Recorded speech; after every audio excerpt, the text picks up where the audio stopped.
So, as we finish the first panel discussion, now we come to the second panel discussion, and this is more on the cloud, as we touched upon during the first, mitigating security risks by adopting innovations in the cloud infrastructure as we migrate towards cloud. What are the challenges that we are facing? For this panel, again, a very interesting set of panelists, both from user organization as well from solution provider organizations. So it's my pleasure to call on stage Mr. Partho Sengupta. He is on his way. Mitali Bishwas, CIO CK Birla Hospital.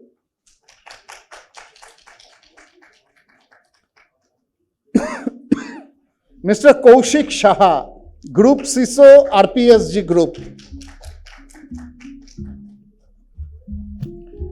Abhishek Kaur, Chief Manager, Quality Management, QMG and Technology, M Junction. Shubhrato Roy, Senior GM and Head IT, Skipper Limited. Gaurav Ranade, CTO of Ra Infotech.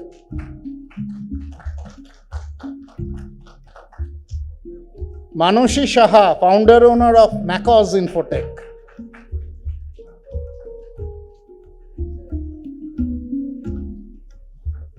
And we heard that we'll soon be joined by Partho Sengupta, Senior Vice President, IT Services, ITC Infotech.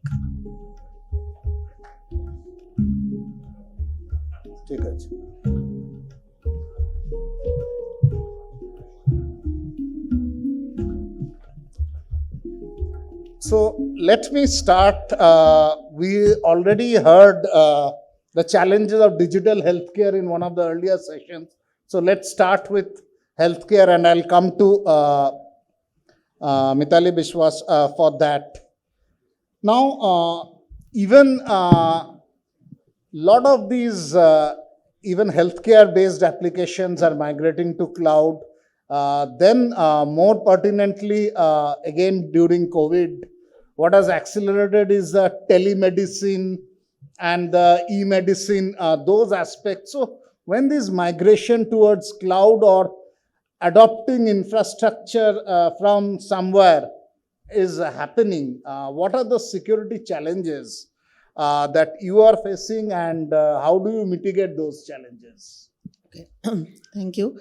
So, as you said, to move to digital health, as Mr. Rupak Barua was also saying, and to respond to the business needs, we need to move to cloud. I mean, that's a given. There is no choice. If we have to meet the business requirement, it's to be done. Now, even before the security challenge, the first challenge I meet is a mindset challenge. Changing the mindset. As soon as you go to the business and say that I need to move to cloud, the answer is all my data will go away.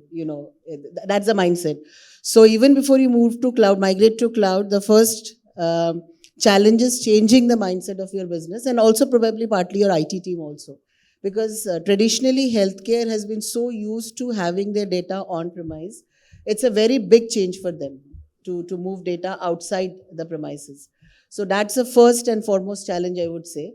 Then comes cost, because moving to cloud, again, it's not cheap. I mean, it probably, if you look at a higher ROI, probably, it will be almost the same, but it takes a lot of your headache away, but adds to your security risk. So for that, I think we have decided to move our critical workloads to cloud. We are probably one of the first healthcare organizations to do that. We've already moved one of the critical applications, and the next one, which is the most critical app, probably will move next month. We are in the user testing phase. So what we have done is, we have made sure that we have spent a lot of time on the architecture, directly working with the OEM, our partners, and making sure that security is taken care at every level, at the hardware level, at the application level, at the network level, at the endpoint security also. And I think the weakest link of all of them is the human element. So making sure that you also keep aware, making them aware and keep training them. The human vulnerability thing seems to be the overlying theme. From the morning, we have been hearing every speaker talking about that. Okay, I'll come to you next, Mr. Kaushik Shah. And the question is, when you're talking about cloud adoption, we are typically seeing a hybrid cloud adoption. Large enterprises, there would be multiple private clouds, maybe certain applications on from one cloud provider, then another cloud provider. Certain applications might be not so critical applications on public cloud. Then some applications might be on the edge. Now, when you are managing so many multi-cloud environment, what are the specific security challenges that you are facing, and how geared up as an organization are you to face those challenges? Thank you for the question. Good afternoon, everybody. So before I start, probably I'll take the last part first, that how geared up are we as a conglomerate. Now, we have 200 years of legacy. So consider that we have organizations that was incorporated not in this century, previous century. And many of them are CII, Critical Information Infrastructure, which means that the nation state actors, due to India's geopolitical importance, we have a lot many neighbors, and not all the neighbors are hunky-dory with us. So we fight every day to be alive tomorrow, digitally. Our soldiers do it at the borders. So-called digital soldiers like all of us, or probably many of us in the room, do it in their daily lives. So the challenges are immense, and it is varied. For the traditional ones, where we have a strong data center presence, the kind of preventive governance controls that you need to have is significantly different from some of our other verticals, which are pretty cloud heavy. Let me come to the first part of the question. So in an environment where you have a lot of hybrid workload and that you need to accommodate, the importance of the cloud management platforms is of, I would say, the core essence. That is what you need to build across your solution. Then comes your CASB layers and the orchestration layers. But along with that, we also need to be cognizant of 7 facts. 1, use a secure cloud provider. 2, implement multi-factor authentication. 3, encrypt data in transit and data in rest. 4, implement role-based access controls. One of the previous panelists has also touched upon role-based access controls. Next is that we all should have continuous assessment, vulnerability assessment, and auditing done, because what is secure now may not be secure the next moment. And the last is training and empowerment to the people who would be delivering this, using this. Because remember, human resource can be your biggest asset or your greatest liability. For it not to become a liability, there has to be investments. Investments in terms of knowledge. Because we are going to be a knowledge superpower. And this is the key of the success. Exactly. No, very pertinent and valid points that you have raised. I'll come back to in the next round. Next, we have Mr. Abhishek Kaur. And what I'd like to put the question is, again, we heard this in the earlier topic also. There is ultimately an overall ecosystem where your suppliers, supply chains, and since your organization is more like an exchange, so there are a lot of entities involved who may not be directly in your organization, but they are partner ecosystem. And so when you're working in that ecosystem, how as an organization can you ensure the data sovereignty in the cloud especially? So how do you ensure that? Hi, everyone. I think at the very beginning, we should say that the devil is in the planning. We are not Yudhishthir. Our chariots don't run a bit above the ground. We, as mere mortals, we have to stay firmly on the ground, and that is what we mean by staying with the basics. So in terms of data sovereignty, there may be a few aspects like data at rest and data in motion. But as managers, we have to look at data in use. So what we need to do is understand what are the basic rules where the data is being hosted, where the storage is. Say, for example, say in case of SEBI, we know that the book of accounts, they have to be in India. If not so, maybe a copy of it has to be in India, right?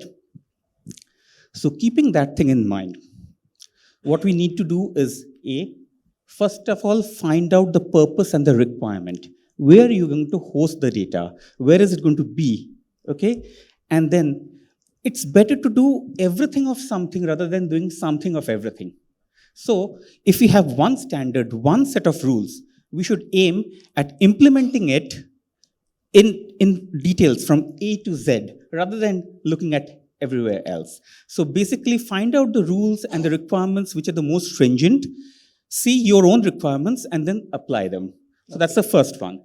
Secondly, data backup. You have to be very, very careful of what your backup is, and you have to keep a track of it, because you know in the cloud environment, you lose the control, okay, or you lose a little bit of visibility.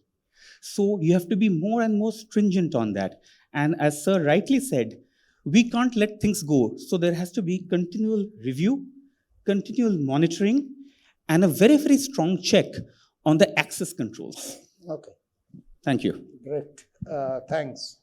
Subrata, next, we heard about one of the challenges from one of the panelists mentioned about the budget, the investments. And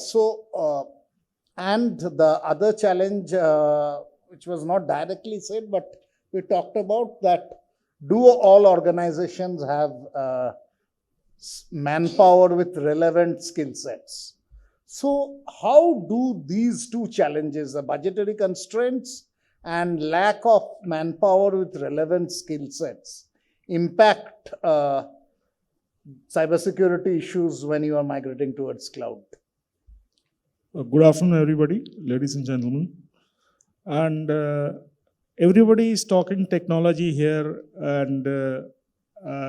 and we, since we are from the technology background, we all understand a little bit of things that are going on. They will say, you go for this product, this will protect you. Go for that product, that will protect you. Ultimately, nothing is going to protect you. Okay. That's a very philosophical. Ultimately, there is nothing. See, I have got one thing I would like to play. This is a song which we grew up. Can you hear me? This is saying a one-way ticket to the blue. Yes, in the long run, we are all dead anyway. So this is a one-way ticket to the blue, basically the journey to the cloud. Okay, I would like to touch upon a lot of things here. First, the clouds that are being provided, the service providers, are they regulated? They are not regulated. They are keeping your entire data. Are they binded by any laws to protect it? There is not. Okay, we talk about budget. Okay, definitely IT security has become part of a boardroom discussions. Okay, but where are the government incentives? Why will the organization spend on IT security? On application side, they see a ROI. But in the security domain, they don't see an ROI. So where is the ROI? If you want to make Digital India happen, like a CSR, you give incentives to organizations for protecting your cyber security. You need to give incentives to the organizations to adapt cyber security. Okay. So this is one thing that I needed to touch upon, is that there has to be government incentives. Not only to the bigger houses, even to the smaller ones. We do discuss, we are a middle tier company. We do discuss in the board, something happens, Are, ye to karna hai, wo to karna hai. But when you touch upon the cost of it, they don't find any ROI on that. What is the ROI? If nothing happens, it is like an insurance premium going, right? So the ROI has to be there, and the government has to, the policymakers are, unfortunately, Sanjay is missing, is that there has to be a policy formulation first of all, to tie down these cloud service providers with certain kind of laws so that they protect your data and they are bound by laws. Second is that you have to incentivize the organizations to inculcate cyber security, okay, so that they get some incentivization in doing it. Okay. Otherwise, Digital India will never happen. It will be a dream. Okay, point taken. So the first part, there are solution providers sitting on the panel, and I'll now come to them for responding. Very interesting point to raise, that whether the the solution providers themselves are regulated and how are they governed. The second part, I will not agree fully now. Yes, security, comparing it with the insurance premium, this used to be a common phenomenon 10 years back. In similar panel discussions, it always used to come, why would enterprises? But now I think gradually even businesses have understood, beyond that government incentive, even the businesses, the loss of businesses with the scale of attacks increasing. Absolutely, I agree with you. The awareness has gone up, but it has to be inculcated as a culture. Okay, cyber security today you cannot fight by the techies themselves. By Exactly. protecting your organization only, you have to protect every individual. You have to fight it like a COVID vaccination, right? There has to be social awarenesses that needs to go on, because every day this thing happens. Somebody, a vendor, a security vendor, that day called me up. I said, I am calling you up. Why are you not picking up? He said, my wife clicked on this thing and 4.5 lakh rupees has gone from my bank. So this is the kind of social awareness also that needs to be spreaded, because we talked about the human link. They do understand, sir, but there has to be certain frameworks through which the exactly. SEBI should audit and make them do it. Because see, it is a very costly affair. It is a very, very costly affair. No, that has to definitely come from the policy level. I'll come to you, Manoshidi, now. She, especially for the audience from Kolkata, I don't think she needs any further introduction. Her company, Macos Infotech, just completed 25 years. And we can have a hand for a Kolkata-based company completing 25 years.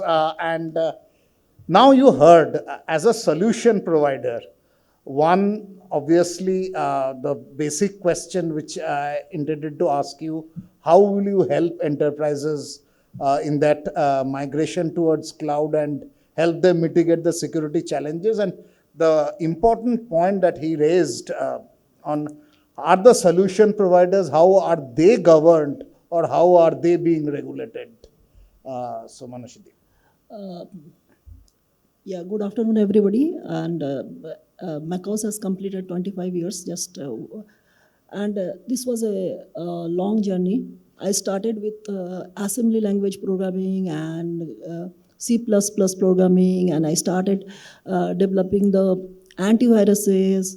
So, I mean, I have seen different tenure. I have seen different, the anti-novel network coming to the picture, going out. Now, after 2019, it is work from home, work from anywhere. These people called cloud.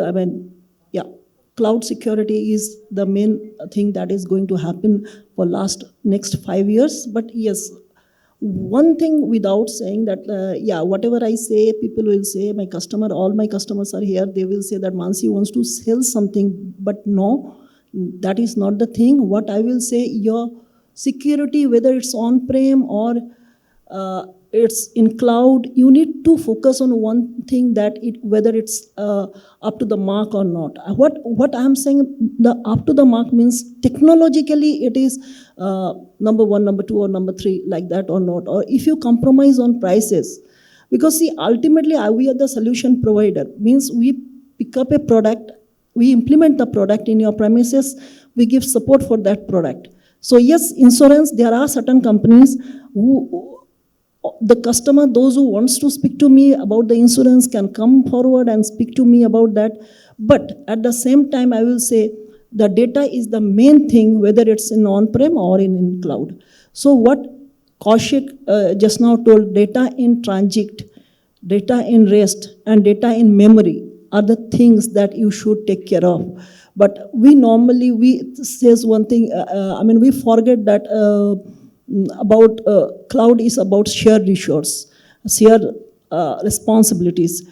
We think that everything will be provided by either AWS or Google, which is not right. There will be something of cloud native, and there will be some protection given from the web or from your other the product that we have, and the entire I can say entire the topology of security got changed. It is not the malware that is now. It's about more about threat. It's about threat detection, threat hunting, threat intelligence. So everything is changing, and I mean, as we have to adapt that and go ahead. Okay. Thank you. Thanks. Meanwhile, we have been joined by Partho Shengupta, Senior Vice President, IT Services, ITC Infotech. I'll come to you, Gaurav, now. Again, the similar question, and one as an IT solution provider, and by the way, he represents Ra Infotech, which is one of the largest VARs in the country. As an IT solution provider, how can you empower enterprises to ensure they have a safe and secure cloud experience? And more importantly, I would still like you to respond to that question about how the solution providers are ensuring that they are regulated and they have better internal governance. Yes. Yeah, thank you. Thank you for the question. Good afternoon to everyone.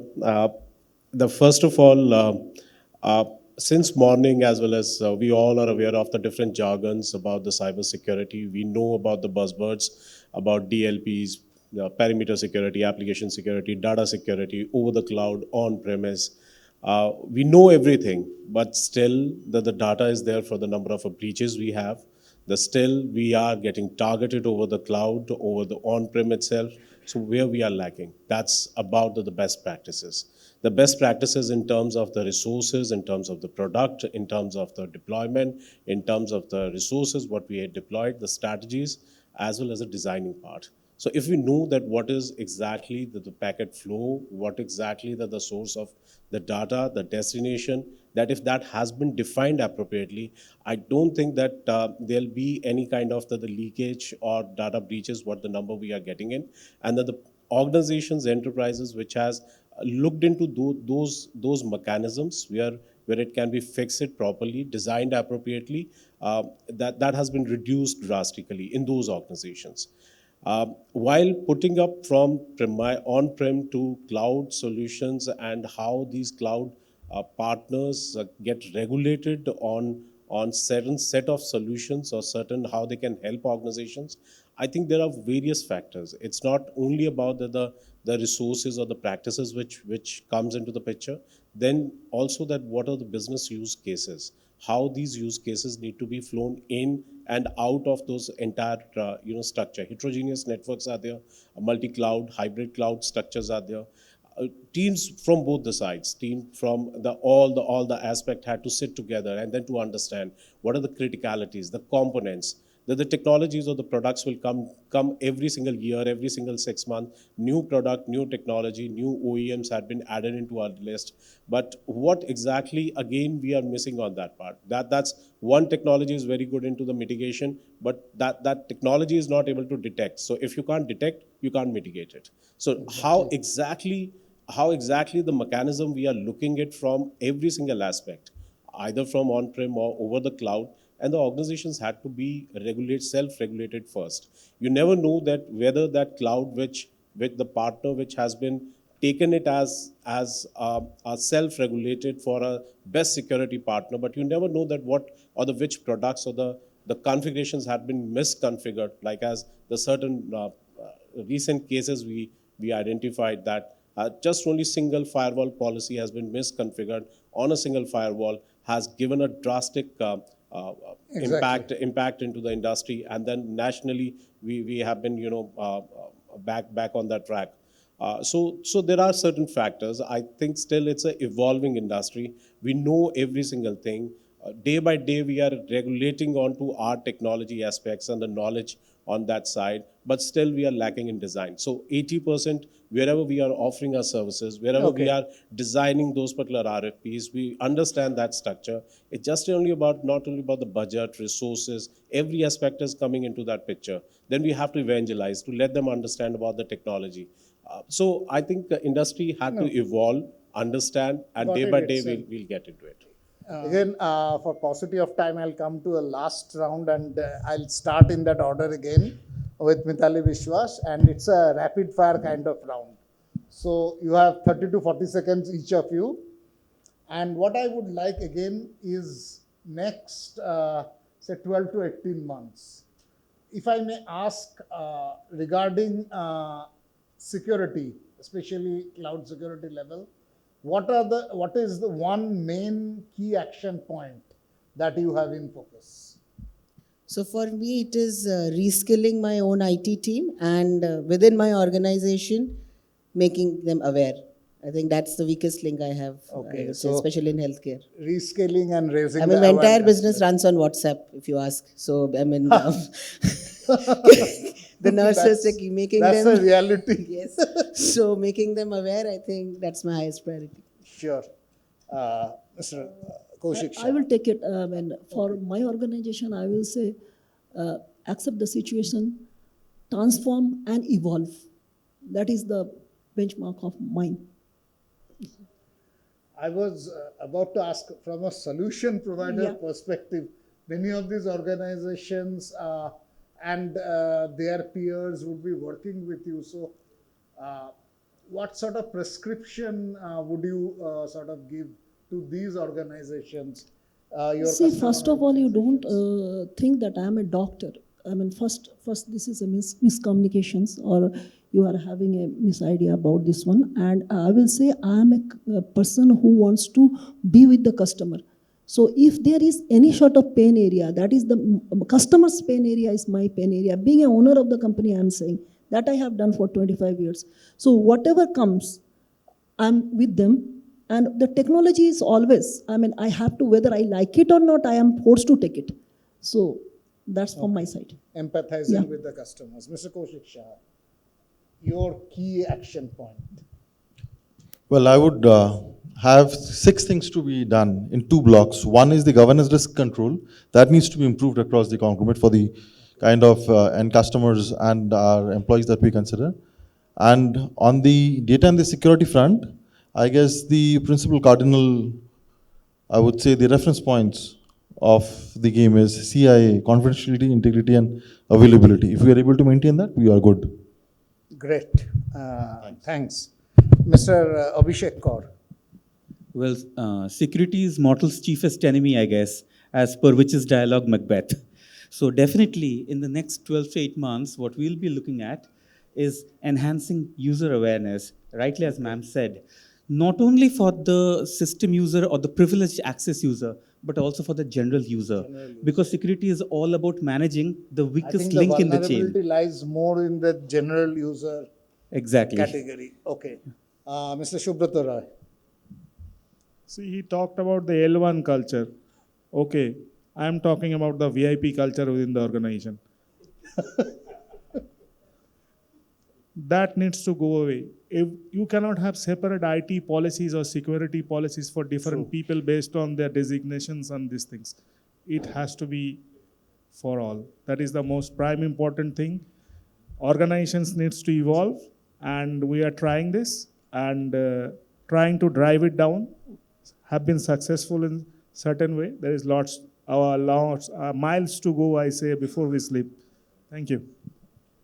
Thanks. Gaurav, you have the last word. Again, from a solution provider perspective, plans for the key action plan, I'd say one. So it's a fire round. So I'll say that after every 3 months, the gap analysis with every single customer to understand where the gap, what is the report, whether that is expected to be, and then to submit that report and then to do the action plan on that. Oh, that's a period. smart marketing pitch also. Okay, great. Thanks. With that, we come to a conclusion of the second panel discussion of the day. May I request Shangomitra Mohanty just hand over a token of appreciation to all the panelists here? Can we have the tokens?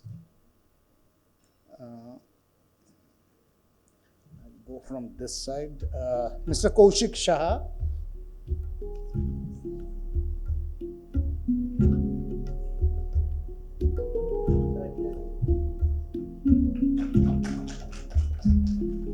Mr. Partho Shengupto.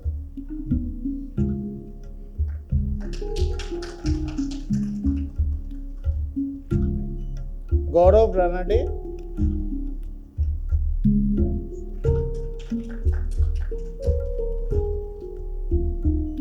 Manoshi Shaha,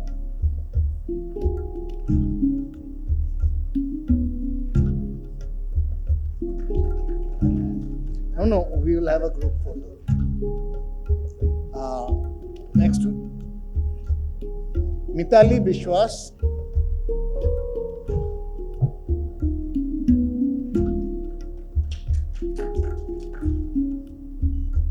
Abhishek Kaur,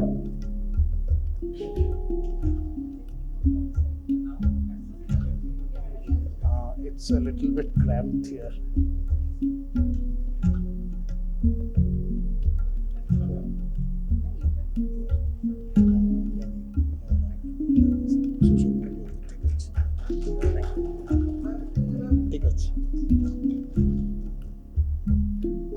Mr. Shubhrato Roy,